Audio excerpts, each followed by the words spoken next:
Continuamos con la segunda parte del viaje por Portugal y ahora mismo nos encontramos en Nazaré. Antes de nada os diré que Nazaré tiene un parking de autocaravanas enorme con muchísima capacidad y espacio. El parking se encuentra en la zona alta del municipio, cerca del santuario. El santuario, conocido como Santuario de Nuestra Señora de Nazaré, fue construido en el siglo XIV por orden del rey Fernando I de Portugal y hoy en día es el santuario mariano más antiguo de Portugal. La imagen de Nuestra Señora de Nazaré, que encontramos en su interior, es una virgen negra tallada en madera. Fue traída desde Mérida en el año 711 por Fray Romano, un monje que huyó de la invasión musulmana después de la batalla de Guadalete. En Nazaré aún se pueden observar los 3 santuarios donde fue venerada la Virgen a lo largo de los tiempos, así como una pequeña gruta a unos 100 metros por encima de la playa donde Fray Romano vivió como ermitaño y donde también fue sepultado. Como curiosidad, en septiembre de cada año se hace una gran romería en honor a Nuestra Señora de Nazaré, que atrae a millares de turistas y peregrinos. Nazaré es también conocida por sus enormes olas, ya que superan los 20 metros de altura. En el año 2011, el hawaiano Gareth McNamara presenció una de estas olas, y mientras todo el mundo las veía desde lejos, él decidió correr en sentido contrario a la gente y sumergirse mar adentro, logrando surfear una ola de 24 metros de altura.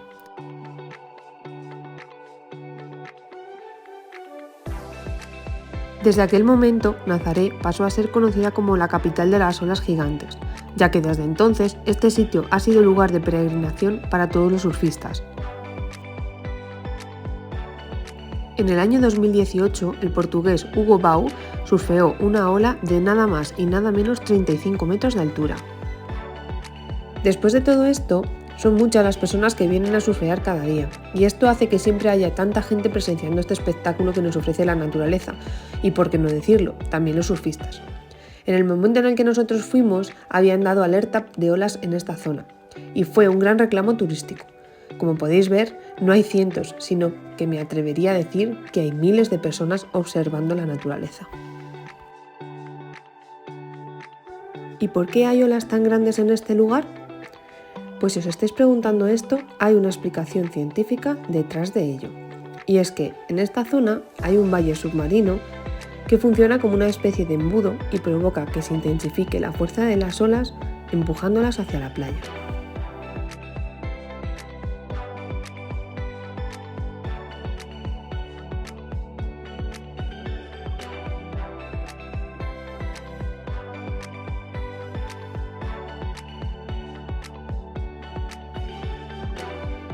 Antes de esto, Nazaré es un pueblo pesquero que cuenta con aproximadamente 10.000 habitantes.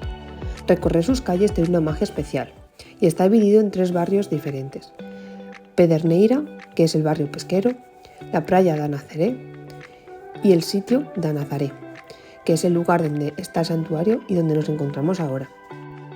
Para llegar a la zona baja del pueblo hay un funicular diseñado por un discípulo del famoso ingeniero Gustave Eiffel, que lleva en funcionamiento desde 1889 y recorre 318 metros con un desnivel del 42%. Por la tarde, impresionados por las olas que vimos por la mañana, volvimos a bajar a verlas de nuevo. Y ya en este momento entramos en el faro, donde hay un fuerte conocido como el Fuerte de San Miguel Arcángel. Este fuerte cuenta con casi medio milenio de historia y se construyó con el objetivo de defender a Portugal de los piratas argelinos, marroquíes, holandeses y normandos, ya que desde este lugar se puede divisar muy bien a los posibles enemigos. A lo largo de los siglos, este fuerte sobrevivió a la Guerra de la Península, siendo este lugar escenario de la expulsión de las fuerzas napoleónicas e incluso de luchas liberales. Después de tanto tiempo, a principios del siglo XX ya no tenía función militar, pero sí podía ser útil para los pescadores locales. Por ello, instalaron un faro en su parte superior y en el año 1903 comenzó a estar en funcionamiento. Y no solo eso, sino que también servía como residencia para el farero.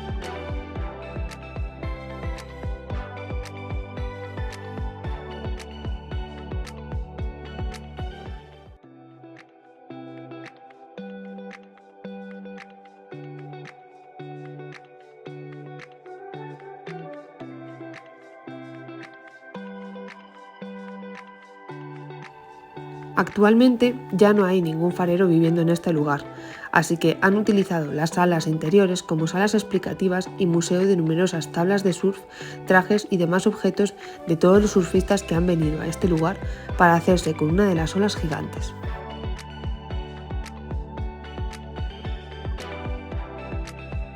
Y con esto nos despedimos no solo del fuerte, sino también de las olas gigantes, los santuarios y de Nazaré en general, aunque sin duda volveremos. Una cosa que nos encanta de Portugal es que tiene muchas cosas que ver. Puedes elegir una zona como hacemos nosotros y aunque vayas muchos días vas a tener siempre cosas que hacer para todos ellos. Ahora estamos en las grutas de Mira Daire, un sitio que no estaba planeado en nuestro viaje, pero que encontramos casi por casualidad y ¿qué os voy a decir? Nos encantó. Este lugar es considerado una de las 7 maravillas naturales de Portugal desde el año 2010. Y no es para menos, pues pese a haber sido descubierta en el año 1947, se desconoce la edad concreta de la gruta, aunque sí se puede afirmar que contiene fósiles y formaciones del periodo Jurásico, es decir, de cerca de 150 millones de años de antigüedad. Como he dicho antes, se descubrió en 1947, cuando un grupo de personas entraron en el interior de la cueva, arrojaron cuerdas y descendieron a mano hasta una pequeña galería.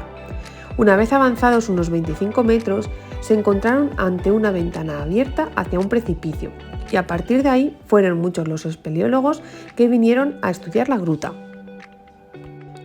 A lo largo de los años 60 fueron construyendo una serie de pasarelas en el interior que permitían el acceso a grupos de personas para ser visitadas con fines turísticos, pero no fue hasta 1974 cuando se pudo abrir al público por primera vez.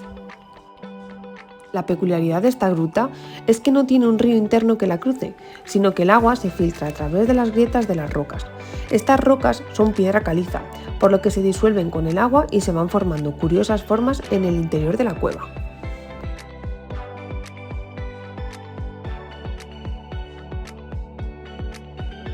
La gruta cuenta con una longitud de 11 kilómetros, junto con la Gruta da Pena y la Gruta da Contenda, aunque la parte abierta al público consta tan solo de 600 metros de longitud, con un total de 683 escalones de trayecto, ya que alcanza los 180 metros de profundidad. Toda la gruta está iluminada con luces de diferentes colores y cascadas y fuentes que, aunque son artificiales, la ambientan de una forma muy especial. Por último, como curiosidad, hay una parte de la gruta que se inunda en meses de fuertes lluvias, y como aspectos a tener en cuenta, no es un lugar apto para carros de bebés ni sillas de ruedas, aunque sí es posible entrar con perros. Nos encontramos en el lugar con mayor peregrinación de toda Portugal, Fátima. Fátima tiene casi 11.600 habitantes y muchos de ellos viven del turismo. Su fama es a nivel mundial y se debe a las apariciones de la Virgen a 3 pastorcillos desde el 13 de mayo al 13 de octubre de 1917. Debido al santuario de Nuestra Señora de Fátima, así como a la construcción de muchos conventos y monasterios católicos, la ciudad se ha convertido en uno de los destinos más importantes del turismo religioso, recibiendo a cerca de 6 millones de personas al año, procedentes de cualquier parte del mundo. Ahora voy a proceder a contaros la historia de los pastorcillos y el porqué de toda esta gente caminando de rodillas por esta pasarela. Las apariciones comenzaron en 1758, cuando se le apareció la Virgen María a una pequeña pastorcilla en el lugar en el que hoy en día se encuentra el santuario de Nuestra Señora de la Ortiga, aunque esta no es la aparición más conocida. Posteriormente, en el siglo XX y más concretamente el 13 de mayo de 1917, 3 pastorcillos llamados Lucía, Francisco y Jacinta testimoniaron la aparición de una hermosa señora vestida de blanco, mientras cuidaban de sus ovejas en la cova de Iría, que es el lugar donde actualmente se encuentra la capilla, que es esta que veis aquí. Toda la gente que viene de rodillas o con cualquier otro tipo de penitencia llega hasta esta capilla desde el principio de esta pasarela. Había gente de rodillas, con o sin almohadillas, gente que llegaba arrastrándose por el suelo, personas descalzas y cualquier otro tipo de sacrificio, que hacen en agradecimiento o súplica.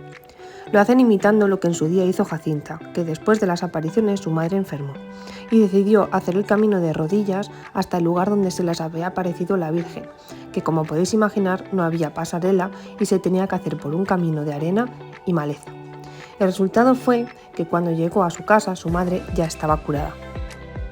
La Virgen que se les aparecía era la Virgen del Rosario, enviada por Dios para darles un mensaje. Les llamaba a la oración, sacrificio y penitencia.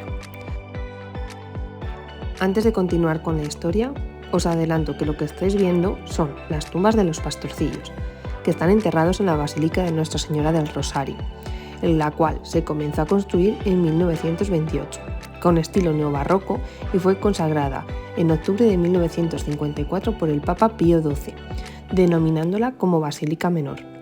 Su torre tiene 65 metros de altura.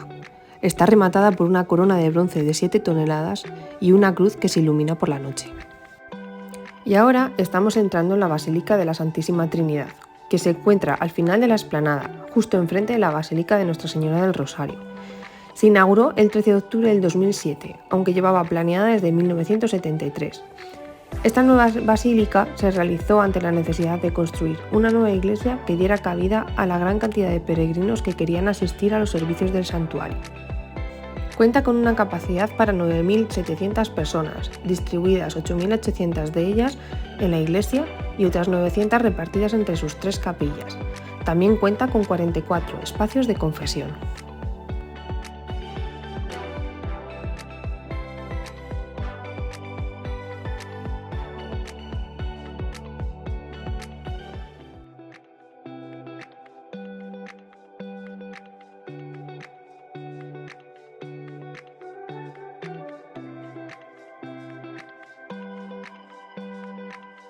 Justo a la derecha de la imagen que veis ahora mismo se encuentra el Museo del Santuario, fundado en 1955, donde inicialmente te cuentan la historia de los pastorcillos y posteriormente te enseñan sus exposiciones, donde podemos ver todos los donativos de los creyentes. Mientras lo vemos, voy a seguir contándoos la historia de los pastorcillos. Jacinta y Francisco eran hermanos y Lucía era su prima. Lucía era la mayor y la encargada de hablar con la Virgen, pues podía verla y escucharla, y también comunicarse con ella. Jacinta podía verla y escucharla, pero no podía comunicarse con ella, y Francisco tan solo podía verla, pero no podía escucharla ni comunicarse con ella. Al principio de las apariciones, los niños tenían miedo de que no les creyesen, así que decidieron hacerse la promesa de no contárselo a nadie. Cuando Lucía se lo contó a sus padres, la tachaban de mentirosa y la golpeaban para intentar corregirla. Tanto fue así que incluso llegó a pensar que las apariciones eran obra del diablo. Aún así, la Virgen se les siguió apareciendo y en una de las ocasiones les reveló que Francisco y Jacinta morirían pronto. Tanto así que Jacinta murió en 1918 con 8 años de edad y Francisco en 1919 a los 11 años. Como la gente no les creía, el 13 de octubre de 1917 ocurrió el llamado Milagro del Sol. La Virgen le había dicho a Lucía que esa aparición iba a suceder para que la creyeran y que de esa manera ella no se sintiera tan mal. Así que se propagó entre la sociedad y las personas se reunieron en el lugar del santuario para contemplar el sol. Pues la profecía decía que ese día se les iba a aparecer la Virgen y realizaría muchos milagros. Las fotografías que estáis viendo son del periódico de la época, en las cuales podemos ver a la gente mirando al sol, y muchos de ellos aseguraban haber visto al sol danzar o zigzaguear, girar hacia la Tierra o emitir luz multicolor y colores radiantes. Según los informes, estos supuestos eventos habrían durado unos 10 minutos, aunque otros presentes afirman no haber visto nada. En cuanto a los pastorcillos, como ya sabéis, Jacinta y Francisco murieron de forma muy precoz, pero Lucía continuó con su camino, tal y como le dijo a la Virgen que tenía que hacer en una de las apariciones. Lucía comenzó sus estudios. Gracias a su constancia aprendió a leer muy pronto y terminó siendo una de las hermanas carmelitas. A lo largo de su vida siguió recibiendo las apariciones de la Virgen y finalmente murió en Coimbra en 2005, a sus 98 años de edad, con fama de santidad. Antes de nada, os informo que para ser nombrado santo tienes que haber pasado las 3 pruebas, que son: la primera, haber sido declarado siervo del Señor; la segunda, ser venerable; y la tercera, acreditar haber realizado 2 milagros. Las 2 primeras pruebas son superadas por los 3, pero la tercera hasta el día de hoy tan solo la supera Lucía, que es la única que ha sido declarada santa, aunque se sigue investigando para intentar acreditar los milagros realizados por los otros 2 pastorcillos y que de tal manera también sean nombrados santos. Y hasta aquí lo que puedo contaros de Fátima. Realmente estuvimos en este lugar aproximadamente mediodía y no nos dio tiempo a hacer mucho más. Aunque también se pueden conocer las casas de los pastorcillos, que a día de hoy siguen conservando la esencia de hace más de 100 años, con la misma estructura, distribución y objetos personales, así como visitar la localidad y sus lugares de interés. Nosotros, antes de irnos, fuimos al velorio, que es el lugar donde cada uno compra la vela que quiere y la pone en el fuego para pedir sus deseos o agradecimientos. Como balance, os diría que Fátima es un lugar bastante impresionante por su gran explanada, basílicas y toda la historia de este lugar, aunque su esencia es puramente religiosa. La verdad es que todo el mundo de allí siente la religión muy arraigada y también impresiona ver con qué fervor lo viven. Independientemente de las creencias personales y de la veracidad de la historia, para mí ha sido un lugar muy interesante. Por último, hay mucha gente que compra agua de Fátima o la coge de las fuentes. Nosotros vimos a varias personas llenando garrafas para llevárselas, con la creencia de que ese agua te va a bendecir, curar de enfermedades e incluso guiar en tu camino.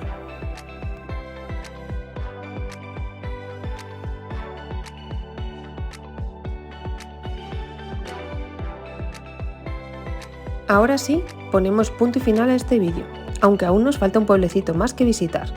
Guarda, es el pueblo con el que pusimos el broche final a este viaje, aunque hemos decidido dejarlo para otro vídeo con una temática más navideña. Pronto descubriréis por qué.